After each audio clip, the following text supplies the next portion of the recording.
Hey, welcome back, sports fans, and that is a wrap on the NFL season officially. The Super Bowl is in the books.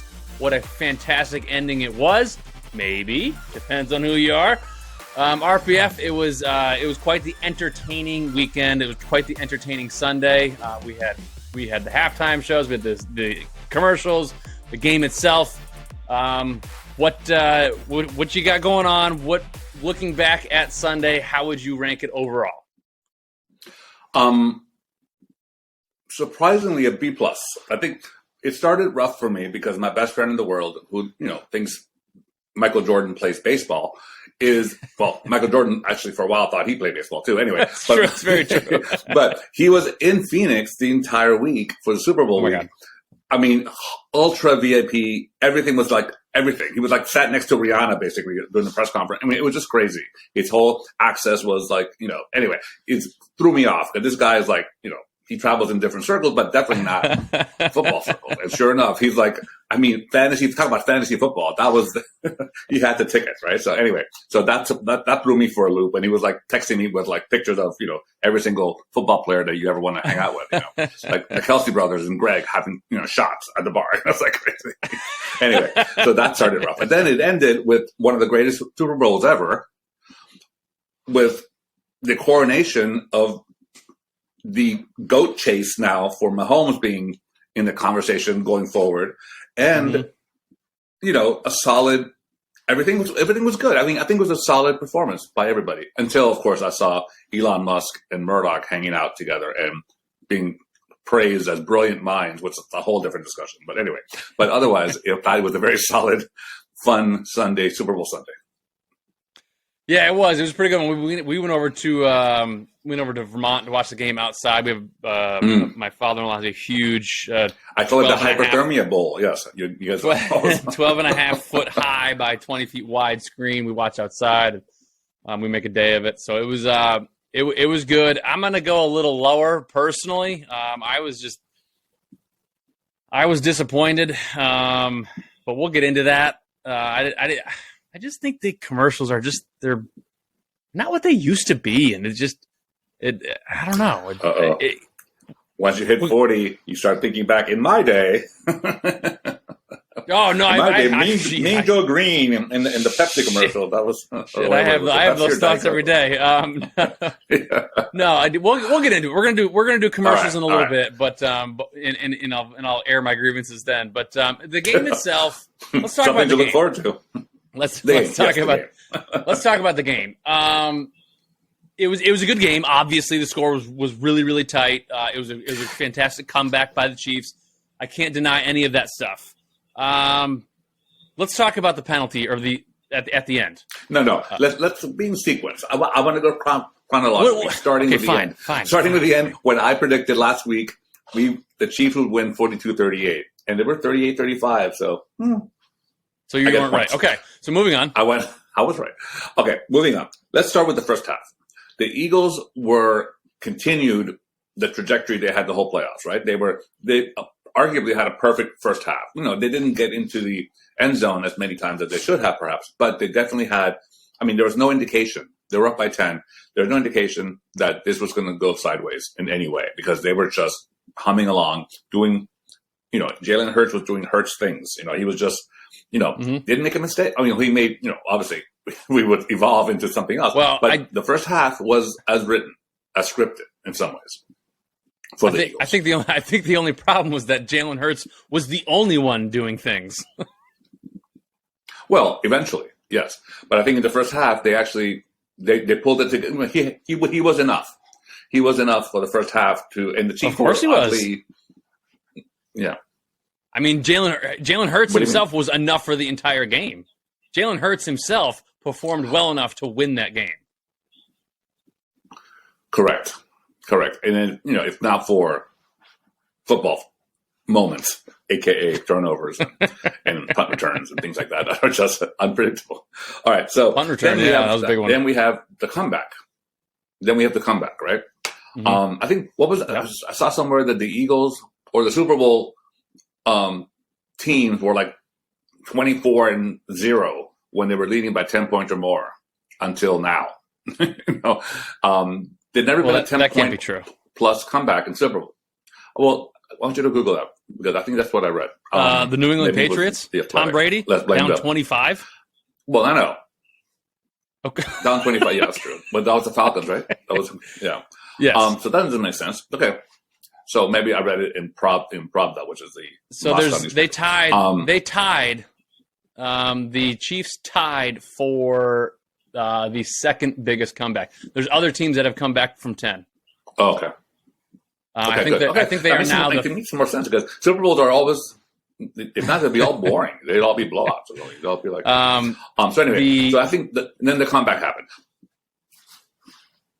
Yeah. Mahomes. So by the way, when the play of the game was when Mahomes re-injured his ankle, the high ankle sprain, and he was literally when he was screaming in pain. I said, "This is over. Yep. This is over for Mahomes. This is over for the Chiefs. They were down by 10 already. It was going to be like, oh boy."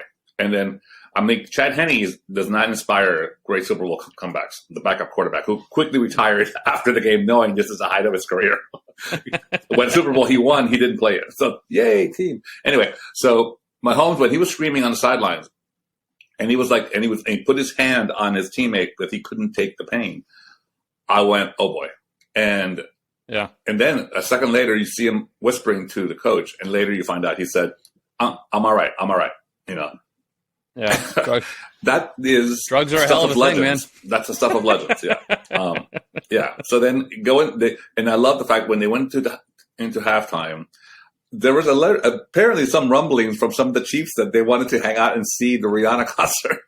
And Andy Reid said, "Don't bother playing the second half if you want to see the concert. Just stay." That doesn't seem true. There's no way that happened. Okay, again, Google it. I just read this. I mean, there's it's just no crazy. Way. Can you imagine the players saying, "I want to watch Rihanna"? I can't imagine. That's why I can't believe this. I can't imagine a professional athlete at the Super Bowl at the height. No, of course. I mean, that's crazy.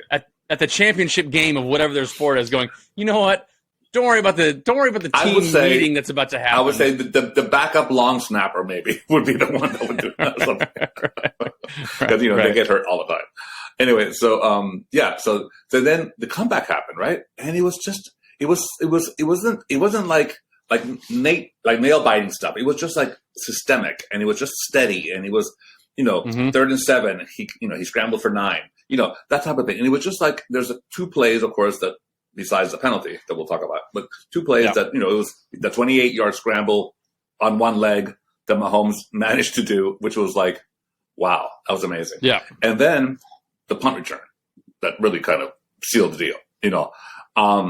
But take those, and of course, I'm not even counting the turnover, but I'm talking about also but let's talk about the penalty since you wanted to start there. Well, I mean, it's the game, right? I mean, it's what everyone's talking about. Unfortunately, to your point, the comeback was good. I think, if I'm not mistaken, I think they became the third team, definitely the second. I think the third team to come back from 10 points behind, which is the second largest in NFL Super Bowl history. And yeah, I mean, of course, it was incredible. And we can get into Mahomes now or later if you want. I mean, he showed me a lot. He obviously, as we're not Kansas City fans, so we kind of watch from afar in a way. Obviously, it's hard to watch from afar. It's hard to watch Patrick Mahomes from afar because he's everywhere. But we watch from afar, and so I've never really I don't know his character, his demeanor, like all that stuff. And he bucked up and he showed me a lot. That's for sure. By the way, did you see how Brady see how before the penalty, how Brady Mahomes was after the game? He literally on the parade yesterday. You see him? He literally was drunk before he got on the float to emulate Tom Brady after he won with the Bucs. He couldn't even stand up on the boat. Whatever. Well, the difference is Tom did it after his 7th. Patrick only. I know, did but it I'm saying second, so. No, but still, I mean, just saying that he's trying to emulate Brady in every way. Now he has to marry a supermodel, break her heart, and all the things he has to follow. But anyway, but Mahomes, by the way, his character, I mean, he's like a Man of the Year nominee. Basically, his life is that way. He's like he's one of the good ones. Apparently, I mean, nothing to say otherwise. Everyone right, says and that's what I mean. You said you said apparently, and like that's what I mean is like we don't know that. We didn't know that unless you're a Kansas City Chiefs fan that follows them and watches all the press conferences and and is in the shit with them. Like the outside world doesn't really when he first came out a whole lot. He said Mahomes is a better person than quarterback, and he's a great quarterback. So that was to me that was very classy, and that's an indicator of how the team sees Mahomes also, which is great, So tell me about the penalty. But so anyway, so then the penalty happened. It was the holding call. It was I forget the exact time, but it basically clinched the game. It sealed the game. It was a tie game at the moment, and it allowed the Chiefs to drain the clock and kick a last-second field goal. Actually, not last second. There's still I think 8 seconds left on the clock, but it allowed the Chiefs to go ahead by 3 with like 8 seconds left. And the field goal was like I don't even know. It was like 3-yard field goal. It's really what's too hard because it's too close to the. It was like that was my only thought. My only thought was like, maybe this is too close. And we'll talk about the commentators in a second. The commentator actually had a great point, which I was trying to make to the people because I had a little Super Bowl party at my house.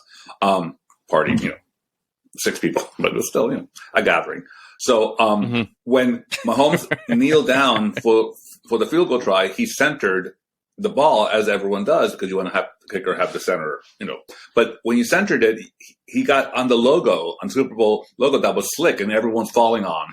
So I'm thinking, get off the logo because I'm thinking, talk about it. I'm thinking, can you imagine if his pivot foot slips and he misses his field goal? That would be the single most important play in Super Bowl history. And Mahomes was trying to help him, saying that was like, oh my God, this can go from hero to go in about a moment right here. So, anyway. So anyway, the holding call all but solidified the game for the Chiefs. And like, listen, here's my gripe. My gripe is that do I think it affected? Do I think the Eagles were going to win the game? No, but in a game that was so loosely called the entire game. The entire game was just they let the boys play, which is awesome, which is what you want to see in the Super Bowl. And then it came down to this little hold late in the game, and it's just it was the buildup of it wasn't egregious, It was like a little like he pulled the jersey like it was just a little like like with his fingertips, had a and it's stuff. My point is it's a penalty that throughout the first 58 minutes of the game was not being called. And then, when the magnifying lens is the biggest and brightest, it got called.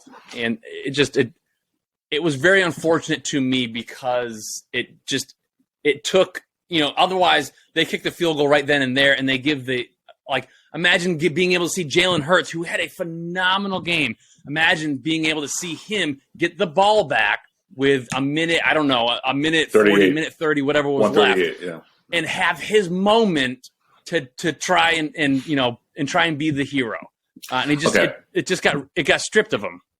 I totally hear you, and everyone at my house had the same feeling, except me. I was of 2 minds. Okay, first of all, admittedly, I was cheering for the Chiefs more, and also, but I was kind of impressed throughout the game how loosely, like you said, it was how much they let them play. I don't think there's anything overtly not called, but in football, if anyone knows anything about football, every play, if you really nitpick, you can find a penalty. I mean, it's holding every single play. There's there's. I mean, I've seen offensive tackles 15 yards downfield without just roaming around and not be called. So, I mean, there's been 12 players on the field. There've been a bunch of things. They let them play, and I was impressed with the restraint. However, this is why I'm of 2 minds. I don't like the argument. And as a long-suffering Dolphins fan, as we all know, and as someone who feels very strongly that we get the short end of the ref stick every single week, I will tell you this: I'm not a fan of this argument. Besides claiming that play was an actual penalty or not, or given the context of the game how they were loosely called, if it's a penalty that's going to be called in the first quarter, to not call it in that situation in the game, I hate that argument. Because that gives you a sliding scale of subjectivity for penalties or for anything that's supposed to be objective. And as someone who's like, it doesn't matter. I mean, to me, it's almost like a civil liberties issue. If you're either equal, I've always had this thought in my head: you're either equal or you're not. Meaning, in life and in general, and in sports, if it's a penalty in the first quarter, it's a penalty in the fourth quarter. And that's the argument I don't like, that people say in that moment you can't call that. The better argument, what you made, is that throughout the game they weren't calling that. It wasn't like they were calling it in the first quarter and then stop it in the fourth quarter, which would be the argument that people were making. I don't know if that's a penalty. The issue is, like you said, the fact that the jersey was tugged, technically, Yeah. But it's a shame. It really is a shame that the game had to hinge on that when it was such a classic game. And Jalen Hurts with a minute 38 with that defense, I think he wins the game. It would have been fun to watch. But I think ultimately, but I'm just saying, I don't disagree, but I want to make sure people understand, in my point of view, if it's a penalty in the first quarter, it should also be a penalty in the fourth quarter. So. Well, right, and no one's arguing that, but it wasn't a penalty in the first quarter. Is the no, problem. People are arguing that. People are arguing that. If that happened in the first, I've read a million stories about this. How literally everyone said, but you know what's great about this? The Eagles themselves. But there was no holding calls. There was no holding calls all game. So how can you say it was a penalty in the first quarter? That's my point. No, I'm just saying that people have argued that at that moment they shouldn't have called that. Not because they haven't been calling it. They shouldn't have. Because at that and that's moment, correct. They should not have called that. Not because at that moment. That argument is not at the moment. The argument is no. These professional athletes are designed and able to learn what the refs are calling and go, oh, this is what I can get away with, and this is what I cannot today. It's the same thing as a pitcher in baseball. The umpire's giving me this much off the plate. Oh, I can get away with that today. And so if that pitcher, is let's say the umpire's not calling balls off the plate like this, right? And then all of a sudden in the ninth inning with a runner on second base, a tying run on second base, you throw a fastball that far off the plate and the umpire rings the batter up and that batter goes, what the F, man? Yeah, that hasn't been called all day long. Yeah. I remember like a Florida Marlins World Series back 15 years ago or something, that the umpire was calling, strikes that were 2 feet off the plate. It was just crazy in the entire game. Anyway, but yes, to your point, it's just consistency. All of that. Yes, I agree with that. It's just consistency. I agree with that. But again, I will say, did you see the videos of the Eagles fans? I have no. But I will say, look, the Eagles players themselves, and I'll say this: I haven't been the most vocal Eagles supporter ever, this whole season. I've always been on the opposite train of that. But I will say this: I'm deeply impressed with not only with the player that was called for holding, say it was holding. Not only did that Jalen Hurts said, you know what, it's more than one play.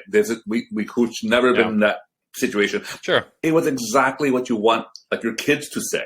It was so classy and professional. And that, to me, that's coaching and that's upbringing. And that's I think the Eagles are really well set up for a great run for a few years. There's and Jalen Hurts, he talked about Mahomes showing up. Jalen Hurts showed up. With integrity and with class. And by the way, not for nothing, it's the first Super Bowl ever with 2 African-American quarterbacks.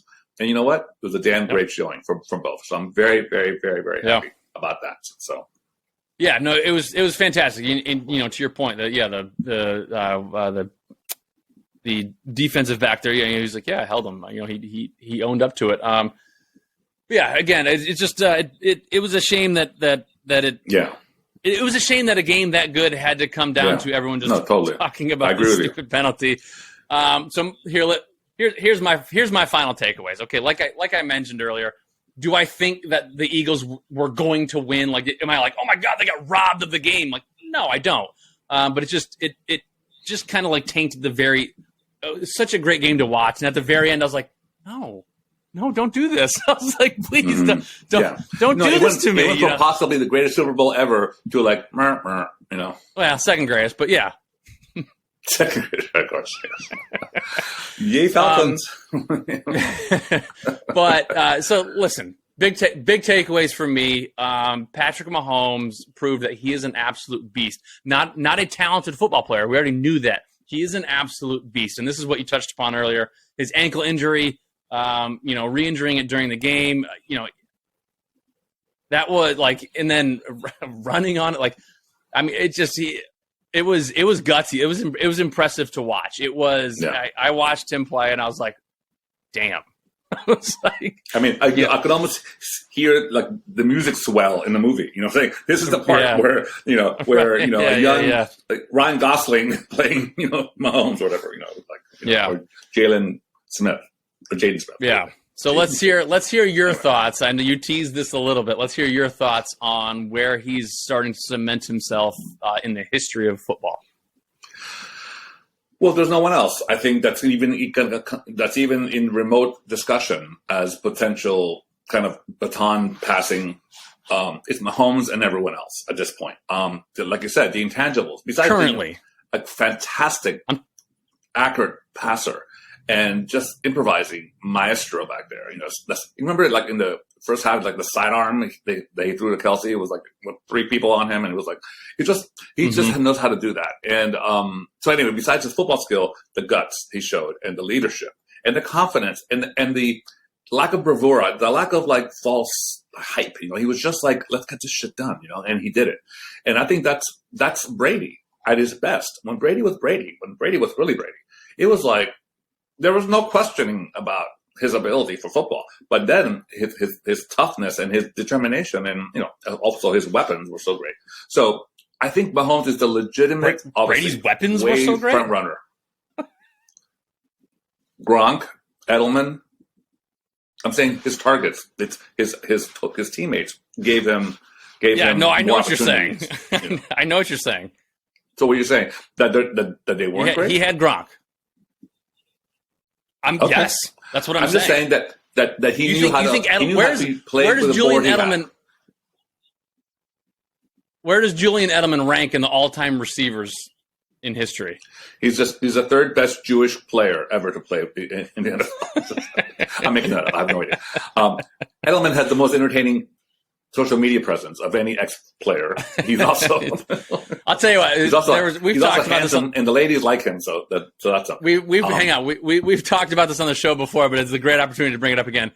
There is no better time in Patriots history than when Edelman and Danny Amendola were on the same team, and they were like, just let me tell you about my best friend. Talk about Magic Mike. On the gridiron, that was like a lot of women and some of the guys were really fantastic. Into those two. I talked to your wife about this. That was a great era. At the Patriots fan that she is, so she was like, "Yeah, that was the heyday. That was the heyday." So yeah, Edelman and Amendola. My goodness, talk about frickin' frack. They're great. That was a fun. Well, listen, I don't. I don't think there's any question that there's nobody currently that that is a potential baton passer. My question was more so, where does this put him all time currently? He's top 7 now. Yeah, he's top 7. Yeah, I will put him number 7, safely at 7, landing at 7. Yeah, right above Frank Tarkenton and below Elway or something. Yeah. It's incredible to think that, 6 years into, is it 6? I think 6 years into his career, he could retire and be a Hall of Famer. Right now. He can do it right now. Exactly. Where Josh Allen, as talented as he is, cannot. And may not. Because Josh Allen, by the way, his cross to bear is in the red zone, he gets picked off more often than anybody. Yeah. In football, more often than Teddy Bridgewater, right? We know how we feel about him. So anyway, so that is that. So let's go to the fun stuff. Let's go to the entertainment aspect. All right. Game recap done, officially done. Let's get into the entertainment. What you going commercials or halftime first? Halftime. Let's do entertainment. Let's do the singers first. I have let's start at the beginning. Minor controversy with like some of the Charlottesville marching band people that Shirley Lee Ralph sang what's considered the African American anthem for the first time in the Super Bowl, called "Lift Every Voice and Sing." First of all, performance-wise, she was amazing. It was like we went to church early, and the fact is, football is 60% African American. So what's the word? Get over it, people. I think it's fine. I think it's beautiful. We sang "America the Beautiful" also by Babyface, which was nice. So there's plenty of stuff we can talk about that. Yep. But I will say this: Chris Stapleton, which has arguably the world's most memorable beard. In a world filled with people with beards. And Jimmy Hoffa may be inside the beard. We don't know. But, Might be, yeah. My friends were saying that maybe he takes out a Subway sandwich and eats it as a sponsor. It's like from the beard. It could be awesome. Chris Stapleton had arguably, certainly, the best male performance by a performer for the Star Spangled Banner. And arguably equal to, wait for it, sacrilege coming to Whitney Houston's. Here's the difference, and I will argue this. For Whitney Houston, which, by the way, anyone who knows me knows I am, any black woman that can sing, count me in. Donna Summer, Diana Ross, Whitney Houston, Mariah Carey, down the list. Alicia Keys, everybody, right? Beyonce, everybody. Whitney Houston's version is what's matched the moment, the Gulf War, the epic vocals, the soaring, the beautiful type of, that face glowing into the sky in Tampa. Amazing. Here's the punchline. I don't know if everyone knows this. That was pre-recorded. She was lip syncing the day of the Super Bowl. And it's kind of like a little tiny bit deflating type of moment in the sense that it was, she lip synced perfectly, but it was a lip sync. And the producer of the show was Ricky Minor, and he confirmed it. Yeah, that was pre-recorded. Chris Stapleton was live. Chris Stapleton was, if you know music and vocals, what he did with that anthem, which, by the way, arguably that and Happy Birthday are the two most recognizable songs in this country, literally took a song and made grown men cry. And that was just beautiful. And it was just exactly the intonation. I think he sang it like it was intended when they wrote it, I think. And that's what makes it so beautiful. And I think I've never been a Chris Stapleton fanatic. I know a lot of people in my life are. I'm not. Yeah. I haven't been like, Tennessee Whiskey is great, whatever. But as far as, oh my God, Chris Stapleton's coming in concert, that I think never been. Now I'm like first in line with like both shears and barbershop, and grooming products. All right, that's Chris Stapleton. But then the main chorus here, the main event was Rihanna. After 7 years of not performing live, she's performing. She's performing on stage. Okay, come to find out what? First of all, she has the entire Oompa Loompas in white outfits. I'm sure every dancer in North America that got the job was like excited, and then they realized their aunt in Topeka is not going to see them because they're literally wearing masks and puffer jackets, all of them. So that's like big. Okay, and then you have Rihanna, resplendent in red, in the middle of this white sea. She's 200 feet up in the air on a stage that's literally the size of my desk. So I'm like, I wouldn't do that. Just standing there, I'd be horrified. So anyway, and then she sang literally 13 songs in 14 minutes. Yeah. So she sang snippets of these songs. It's just been your big complaint about these type of shows. You don't get it. With her, she kind of modulated them that didn't seem so jumpy, right? It seemed like they kind of segued into each other better. And the big complaint about, the most ardent fans of hers were like, well, she didn't do that. She didn't do this. She didn't bring it to... She's pregnant, and she did more than enough to satisfy me, to say, okay, this is what she does, and she proved that she's a great singer, proved that she can captivate the moment. She wasn't like The Weeknd that kind of disappeared in the background. This is that was visually also. That was one of the strangest shows that I can remember, is when The Weeknd just disappeared. But you remember it. It's not quite the classic gay shark from Katy Perry, but it's definitely the white Oompa Loompas in puffer jackets. It's going to be hard to forget that visual, right? Especially her in the middle in red, which is kind of great. So anyway, I thought it was more than enough for people who are haters. They can be haters, and these people who are haters would never get up on a platform 200 feet in the air with 80 billion people watching. So, or whatever, or 4 billion people watching. Anyway, so I thought she did more than enough. What was your take on the whole entertainment aspect of this show, of the game? It was pretty good. If the floating platforms were pretty cool. They were, they kept going up and down, and at one point they're all level, and they kind of like, it was like an equalizer almost, I guess you could say. And obviously her catalog of songs, she has a plethora to choose from. And you mean Ella? and to your point, she did sort of, she kind of rolled through them in some sort of coherent manner, not just like, oh, stop this one and let's do this one. So that was all listen, I want to be massively entertained at these halftime shows, and I do think she missed on bringing somebody in. Eminem would have been perfect. Eminem would have been Two hit great. songs with Eminem, it would have been great. It would have been great. I'm just somebody like you know, and it's not a knock on Rihanna. I just don't think. I really don't know that like there's. I can't think of anyone right now that I would want to watch just them at the halftime show, because it's evolved, and I think you know when they started bringing guests on and people you go, oh my gosh, you know they brought this person Shakira and out. J-Lo brought had 75 things going on at once. You know, it's kind of like a carnival. You know, it's like so like it's kind of become this. Yeah, it's become sort of like the Grammys, right? Where the Grammys. The reason we tune into the Grammys is because they have all these crazy collaborations that go on, and you want to see these artists together. And again, Rihanna, she's fantastic, she's phenomenal. But I would have loved to have just seen, especially her who has so many collaborations to choose from. She could have brought in so many different people. Anybody, yeah. Jay-Z's another one. Yeah, but Beyonce. We were brainstorming like how it was going to go down, and like this is like, how do you not open the show with "Run This Town" tonight? Like, I mean, oh man. But anyway, it was okay. So to that end, it was okay. I wasn't blown away. I think yes, that's been a sentiment a lot. I think for me, it's just like it's more on us and than her. I think she did enough. She did more than enough. But I think she could have. Yes. The cherry on the Sunday would have been two collabs that are just surprise perform. They would have been amazing. But hang on. But listen to yourself. She did enough. I said more than enough. I think she did more than enough. She did enough. Yay! Like it's the Super Bowl halftime show. I get it. She's also pregnant. Give me a break. She's not going to be like dancing around and rolling on the floor. So if you can't do that, even more reason to bring somebody else in.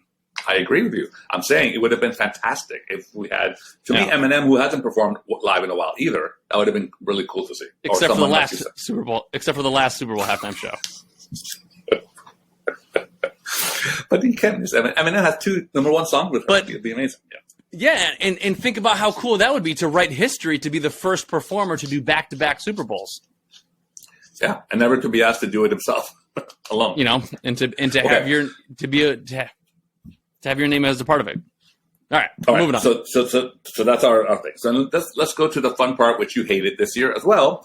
Did you wake up in the wrong side of the bed today? So usually the optimist, and I'm the negative Nancy. You're like being like get off my lawn, man. You know what? You have hypothermia still from Vermont. You still have frozen bits in your that you're still trying to thaw out because you're being really RPF, kind of like these commercials. These commercials were awful. Well, then since we know that's your headline, let me give you mine, and then try to convince you a little bit, and then we'll see what. I did rank them. I have them ranked. Oh, you did? Okay. I have them ranked, and I have them ranked, and I will share them with you. Yeah, I did my top five, which actually are six because one's a tie, but they kind of cheated. But so I'll give you my number five, and then you give me yours. How's that? Okay. Or just maybe I'll just do mine, and then you do yours. Then. I don't know. Okay. We'll figure it out. All right. Number five. Pepsi Zero Sugar, which, by the way, the funny part is all these commercials, I don't remember what the brand was. I had to look up what the brands were because I don't remember what the brands were. I remember the actual actors involved or whatever. Which is a bad sign for marketing, by the way. Pepsi Zero Sugar was number five. Ben Stiller. Yeah. As Zoolander and everything. Yep. I mean, yep. I've seen just about every Ben Stiller movie, and he hit like 6 characters in these movies. Just exactly dead on, hilarious. That was good. Like and the whole theme was, am I acting or not? Is this authentic or am I acting? Which is kind of like, it was clever. It's a little, maybe too clever by half for the average person, but it was actually it's a nice moment to remember, that era in Hollywood when people actually made movies that didn't have Avengers or superheroes or green screen CGI stuff. So that was my number five. My number four is Popcorners, which I again had to look up. It was in the amazing Breaking Bad send up, exactly with the same actors, the same everything. Even in the same type of surliness that they spoke to each other, and it was just really well done. It has to be the same director and writer, I think, from Breaking Bad. It was exactly what Breaking Bad was. So I think that was really, really, really spot on. Again, Popcorn, I don't remember that was a brand, but that actually was a really good commercial to me. It was Doritos. Category. Okay. The same corner. I don't even know what this brand is or what they do. I don't know how to even say it. Rakuten? Rakuten? Rakuten? Anyway. Rakuten. Rakuten, okay. Clueless revisited with Alicia Silverstone in the cast. Oh my God. In the same outfits, in the same scenes of the movies. First of all, Frozen in Time, everyone. It was like crazy. Everyone looked exactly the same. Notably missing was Dion, Cher's, which is Alicia Silverstone's best friend, because she's become like a right-wing QAnon crazy person. So we don't invite her. But everyone else was there, and it was spot on, brilliant, funny. Alicia Silverstone can walk into that role forever, and we'd be forever. To me, Clueless, controversially, is one of my top 5 films of all time. So it's a brilliant movie. If you guys have never seen it. It's true. It's just genius. All right. Number 2 for me is one of the funniest things I've ever seen. I was born in Boston, as you may recall. The Sam Adams Boston Lager commercial for Uprighter Boston. I don't know if you remember that one. It's essentially the guy goes into the convenience store and he goes, and there's a big display that says Boston Lager, now brighter, for a brighter Boston. And he goes, a brighter Boston. And he starts thinking about, all of a sudden, everything in Boston, like, everything's like positive. Everyone's really nice to each other. Everyone is like completely the opposite. One. Oh my God, you have to Google this. It's the most brilliant thing I've ever seen. Kevin Garnett giving a press conference, he goes, we should spread love and positivity in the world. It was literally hilarious. Everyone and people in South Boston were like helping each other. Like, no, you take the parking spot. No, you take the parking spot. And they were like, these old guys were saying, hey, recycle. We have one planet. And it was just brilliant. And at the end, I don't know why I missed it. And at the end, he's daydreaming, and the girl behind the counter is like, hey, your car was declined. And then he tries to go, I got to call my mother. And she slaps his hand. Anyway, so that's back to Boston, back to being real Boston. Anyway, it's a brilliant ad. And I remember Sam Adams, being a Boston company, was brilliant in this pursuit. So I thought that was great. And then you want to hear my number ones? I have 2 number ones that are tied. For very we got a tie. Now, first number 1 is Dunkin' Donuts, Ben Affleck, and J-Lo. Yep. And Jennifer Lopez. Yep. It was so easily. First of all, he's directed himself, by the way. So he's doing him. he's directing himself to be him. And it was just, he was in the drive-thru, in the cars, and all of a sudden at the end, you see Jennifer's like, is this where you work all? Is this what you mean by going to work all day? And he goes, hey, and what was her last line? Give me a powdered donut or something, or give me a glaze or something. Anyway, the point is, it's brilliant, it's genius, it's fun, it's great. Loved it, memorable, quick and out. And then you have my other number 1, which I'm the person, if you know me at all as well, I'm the person that is obsessed with all these animal videos on the dodo.com, all this stuff. And I love, this giraffe, it befriends a rhino in the Serengeti, and they're like best friends. And then you have the cat who survived, being run over by a tractor. And then you have the dog who finds himself back home after he was dropped off 12 miles away. And anyway, all these stories make me cry. So the farmer's dog commercial, 2-minute commercial, called Forever, about the lifespan of a puppy that's adopted and how he or she becomes part of the family through all the evolutions of the family. I mean, simple idea. I'm still in tears thinking about it. It's the most beautiful thing I've ever seen.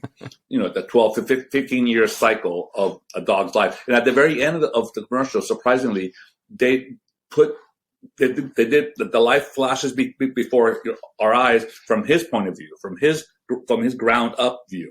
So we see from his point of view what he looks at when he looks at her. Anyway, I get emotional. It's beautiful, effective, because the point is your whole life matters. Nothing matters more than a long life with the person you love, or with the animal that you love. So anyway, brilliant campaign, and I think they were good. I think they were solid. They were not, perhaps there's other years that are more funny or are funnier or whatever, but this year I think they were just, they struck a certain chord, some of them with me, that were spot on. Yeah. You like the Boston Lager one, I'm telling you. You would like that one. Yeah, I'm sure I would. I must have been. There must have been a pee break for me. Yeah, hot chocolate break. I'm sure I would have liked that one. Yes, I'm sure I would have enjoyed taking a different spin on the general atmosphere of Boston. So listen, I'm agreeing with you on two of these. I got in my list, number one. I'm going to go backwards. Number one and 1 and 2. 1 and 2 for me were the Breaking Bad and Dunkin' Donuts. I thought they were good. I thought they were really good. Yeah. I had I also had this. I had the Bush beer with Sarah McLachlan. just made me laugh. I find it because it's the opposite of the Farmer's Dog one. It's like she's like singing to a wolf. I mean, well, yeah, and the guy's like, "Hey, that's a wolf." But it was funny because it was funny because that right, those dog shelter commercials from back in the day were so iconic. I mean, and so awful. Every time they came on, you're like, "Oh my god, that song!" I mean, I can't even listen to that song even for entertainment now. It's too traumatic. PTSD. It's like so before that, it was for 12 cents a day, you can sponsor a kid in Africa or whatever. Yeah. So for them to spoof off of that, and for quite frankly, for Sarah McLachlan to be in on it, I thought it was pretty funny. It's pretty funny. And then another one that I had kind of noted was I loved because I love rock stars, but I loved the commercial with all the rock stars telling all the business people that you can't call your employees rock stars. Yeah, that's good. Yeah. I mean, I think it went on for 10 more seconds than it should, but it was good. It was right. Yeah. Stop calling him a all in all, here's what I felt like. I felt like these commercials, so many, not all of them, obviously some of them were very good, but I felt like so many of these commercials were they're becoming more and more reliant upon just finding a popular actor and putting them in there and being like, oh, we got it. We nailed it. Like, for example, in my opinion, massive loss, like a missed opportunity. Wil Farrell, like he came on the screen. I was like, oh yes, Wil Farrell, this will be great. And then I was like, it's a GM commercial. Yeah. Like it's just a commercial for trucks. Like and to your point, the Bradley Cooper commercial with his mother. It wasn't by definition. It should have been fantastic. It was not only that. It looked sloppy. It looked like it was filmed on an iPhone in 10 minutes. It looked like an Insta story. It didn't look like a commercial for Super Bowl. And it was like, it wasn't funny. It was like a lot of them laughing with each other about something that weren't funny, only to them. I was like, okay, great, mom, okay, bye. Anyway, so that was a big miss for me. Yeah. The other one that let me down was the Michelob Ultra Caddyshack commercial. What an iconic 80s or maybe 70s comedy, right? I don't know. I can't remember. What an iconic 80s. Old comedies movie that, this whole everyone watching, this is your demographic. The whole demographic is like, yes, Caddyshack. And it was just like, well, from Nevada to Pennsylvania,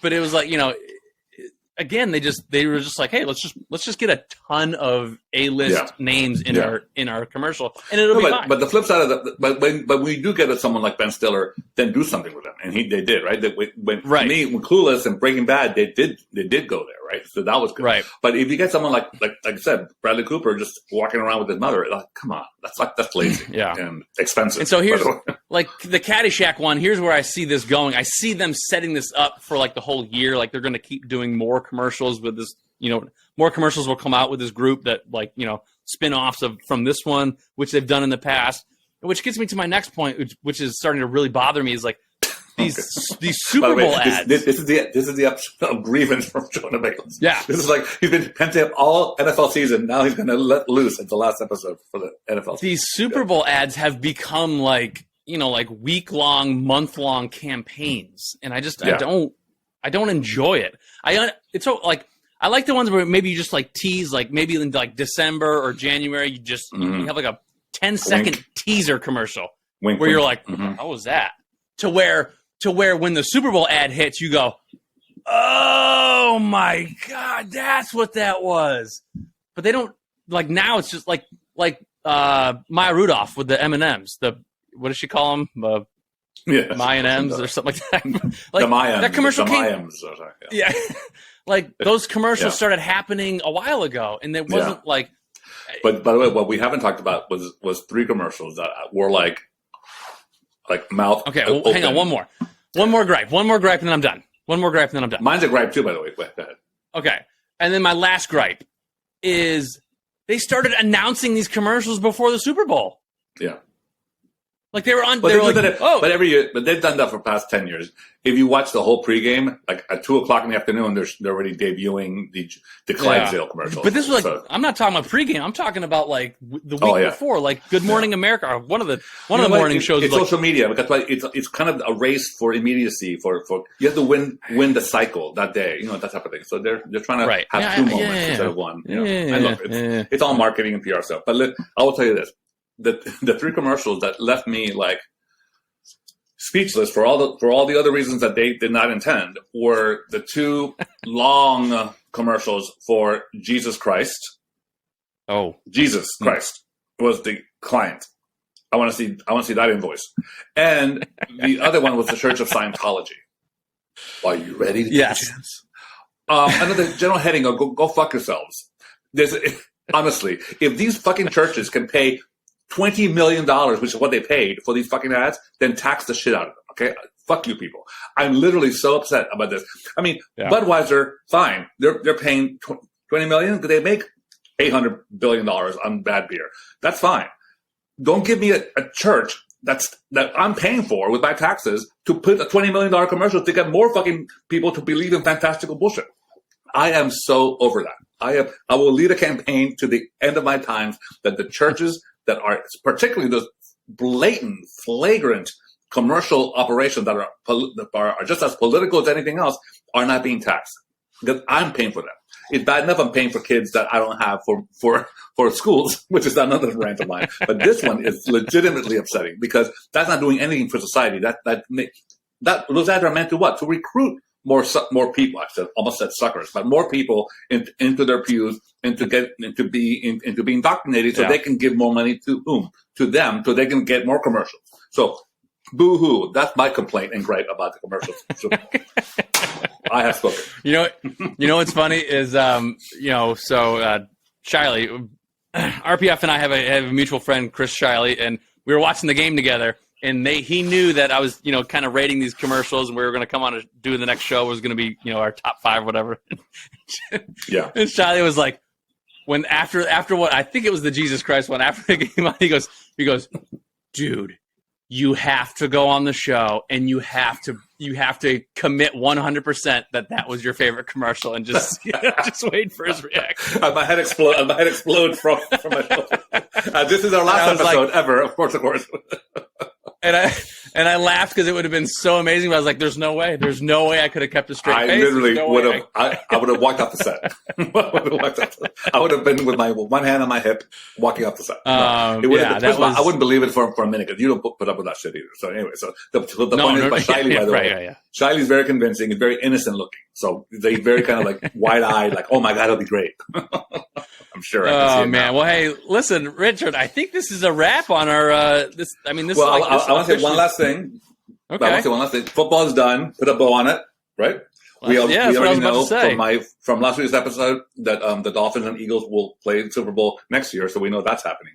So the only thing is, by the way, if I put money on it now, I think I can make a lot of money on that one, right? Or lose a lot of money. But either way. Yeah. Anyway, I'm wearing this, which we haven't mentioned, my smart baseball jacket. It's a Letterman's jacket that I never played baseball. But anyway, I did play baseball. Did I tell you this? I played baseball when I was 9 years old called the Corey League, which is the little leagues. I played second base, and it was a failed experiment. But quickly went to tennis, and that was good. Individual sport was much better for me. Anyway, but baseball has all these new rules coming up. And by the way, spring training just opened yesterday officially throughout Major League Baseball. So that's going to be, and all these free agents going everywhere. And so it's going to be a very, very interesting year. But on top of that, the bases are bigger. They're like big pizza boxes now.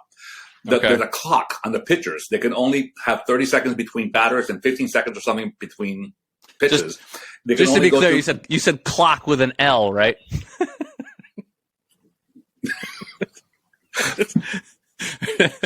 Generally, yes. I want to say yes, but I'm scared to go back to the videotape and see what I actually said. Wait, have you been looking at my web history? What's happening right now?